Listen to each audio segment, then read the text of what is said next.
पंजाब की आप सरकार किसानों की खुदकुशी के मुद्दे पर घिरी। अप्रैल महीने में अब तक 14 किसानों ने की खुदकुशी।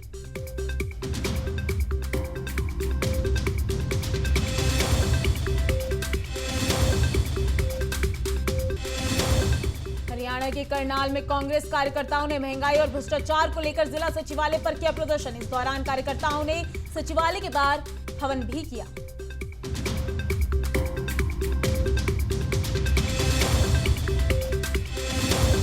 हरियाणा के अंबाला में बिजली विभाग के कर्मचारियों ने किया प्रदर्शन। ठेकेदारी प्रथा को खत्म करने की मांग की।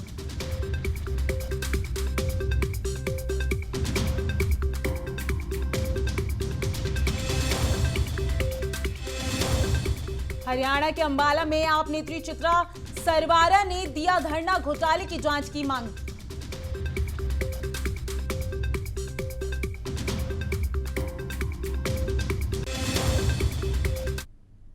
नमस्कार, आप देख रहे हैं संभव टीवी और मैं हूं आपके साथ माधुरी तिवारी। पंजाब की सरकार किसानों की खुदकुशी के मुद्दे पर घिर गई है। आपको बता दें कि अप्रैल महीने में अब तक 14 किसान खुदकुशी कर चुके हैं। वहीं चुनाव प्रचार के समय आप संयोजक अरविंद केजरीवाल ने कहा था कि मार्च में नतीजे आ जाएंगे। 1 अप्रैल के बाद से पंजाब के अंदर किसी भी किसान को खुदकुशी नहीं करने देंगे, ये हमारी जिम्मेदारी है। इसके विषय को लेकर विपक्षी पार्टियां आप पर हमलावर हो रही हैं। आपको बता दें कि कांग्रेस ने इसे केजरीवाल का अप्रैल फूल करार दिया है। वहीं किसान नेता बलबीर राजवाल ने सीएम को चिट्ठी लिखी कि पुलिस कर्मियों की तर्ज पर मान सरकार किसानों के परिवारों को 1 करोड़ मुआवजा दे। चलिए आपको ग्राफ के जरिए इस विषय के बारे में बताते हैं।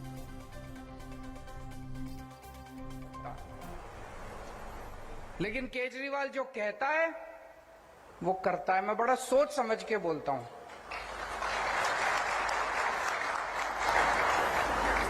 मैं पूरी जिम्मेदारी के साथ आम आदमी पार्टी की तरफ से आपको ये विश्वास दिलाता हूं, फरवरी के महीने में चुनाव है, मार्च के महीने में नतीजे आ जाएंगे। 1 अप्रैल के बाद से पंजाब के अंदर किसी किसान को खुदकुशी नहीं करने देंगे हम लोग।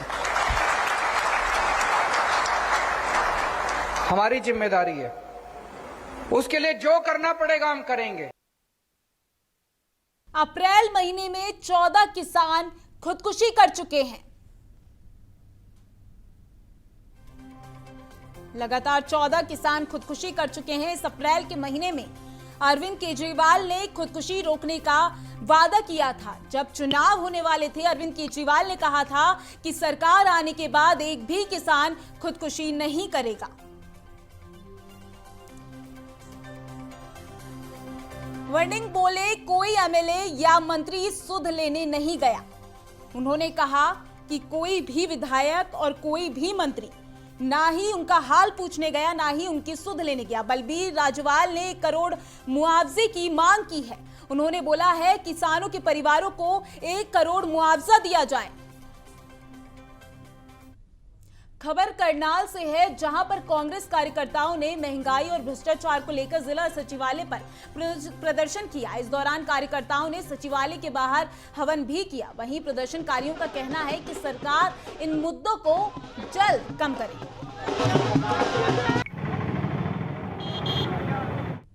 हरियाणा के अंबाला में बिजली विभाग के कर्मचारियों ने एसडीओ के खिलाफ ठेकेदारी प्रथा को बढ़ावा देने का आरोप लगाया। इस दौरान कर्मचारियों का कहना है कि एसडीओ ठेकेदारों को काम पर रखा गया है, जिससे उन्हें परेशानी का सामना करना पड़ रहा है और अगर सरकार हमारी मांग को जब तक पूरा नहीं करती तब तक हम धरना देते रहेंगे।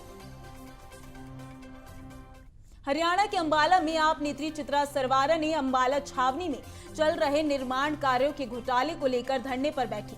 इस दौरान विरोध कर कहा गया कि घोटालों को सीबीआई या किसी भी नेशनल एजेंसी से जांच करवाई जाए। आपको बता दें कि आईएएस अशोक खेमका को चार्जशीट किए जाने पर चित्रा ने कहा कि खेमका के खिलाफ जांच खोली गई जब उनका नाम आपके साथ जोड़ा गया। देखिए, पॉलिटिक्स में आज की तारीख में पॉलिटिक्स किस स्तर पे आ गई सब जानते हैं। ये इंक्वायरी तभी आई जब उनका आम आदमी पार्टी से नाम जुड़ने लगा और खेमका जी का नाम अम्बाला सीवरेज प्रोजेक्ट्स में भी है, जहाँ पे उन्होंने कहा था कि प्रोजेक्ट्स ऑडिट के बाद अनसेफ है, इन्हें तोड़ा जाए। तो खेमका जी ने हमेशा, उनका नाम जो मशहूरी है वो इसलिए है, is a honest straight forward officer, और हमेशा वो इस बात के लिए टारगेट पे भी रहे। जो मुद्दा था स्पेशली खासतौर पर स्टेडियम से जुड़ा हुआ, वो 2 महीने पहले तकरीबन खुला है और उसमें बहुत से सवाल उठाए गए थे। 2 महीने पहले भी जब हमारा यहाँ पे जो ये फुटबॉल अंतर्राष्ट्रीय फुटबॉल स्टेडियम बन रहा है, 115 करोड़ के करीब का प्रोजेक्ट है, उस वक्त ये दावा आया था कि 46 करोड़ का इसमें गबन घोटाला, किसी तरह की गड़बड़ हुई है, और मात्र अधिकारियों में और ठेकेदार के बीच में इस पूरी शिकायत को घुमाया जा रहा था। 2 महीने पहले हमारी एक ही मांग थी, जिसमें हमने हरियाणा के चीफ मिनिस्टर मनोहर लाल खट्टर जी को और गृह मंत्री और हमारे स्थानीय यहाँ के मंत्री अनिल विज जी से, जो उस वक्त स्पोर्ट्स मिनिस्टर थे जब इस स्टेडियम से जुड़े हुए मैक्सिमम घोटाले की पेमेंट्स हुई हैं, जो कि 2017 से लेकर 2019 तक, हमने उनको एक चिट्ठी लिखी कि इस मामले को ऐसे रफा दफा ना करा जाए, ये बहुत उच्च स्तरीय घोटाला है, इसमें उच्च स्तरीय जांच कराई जाए। यही चिट्ठी हमने पीएम को भी लिखी और होम मिनिस्टर इंडिया को भी लिखी थी। उन पर कोई कार्रवाई किसी तरह की नहीं हुई गई।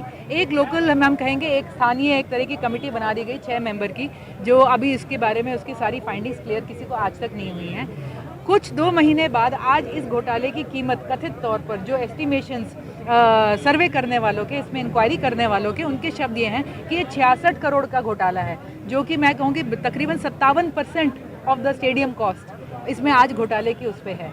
स्टील जो मंगाया गया उसके रेट दुगने तिगने करे जा चुके हैं। जो उसमें अमाउंट आनी थी वो आनी थी 33,000 क्विंटल, और यहाँ पे जो मंगाई गई कागजों में जो वो देख पा रहे हैं वो 13,500 क्विंटल, यानी कि 20,000 क्विंटल उसमें से गायब है। और जो लगी पाई गई है, जो इसमें लिखा हुआ है, वो है तकरीबन 3,000 कुछ क्विंटल, 3,200 क्विंटल। तो ये तो दिखने में लग रहा है कि यहाँ पे 10% ही कागजों पे लिखा आ रहा है कि यहाँ लगा हुआ है। सबको पता है स्ट्रक्चरली ये अनसेफ हो चुका है। ये जो गबन घोटाला हुआ है, हम आज किसी पे इल्ज़ाम नहीं लगा रहे हैं। हमने 2 महीने पहले भी एक ही बात कही थी, हम मांग कर रहे हैं उच्च स्तरीय जांच की, कैग ऑडिट हो, सीबीआई हो या जुडिशियल इंक्वायरी हो। 2 दिन पहले भी हमारी यही मांग थी, आज भी यही मांग है। और अगर हमारी स्टेट सरकार इस पर कदम नहीं उठाती, राष्ट्रीय सरकार कदम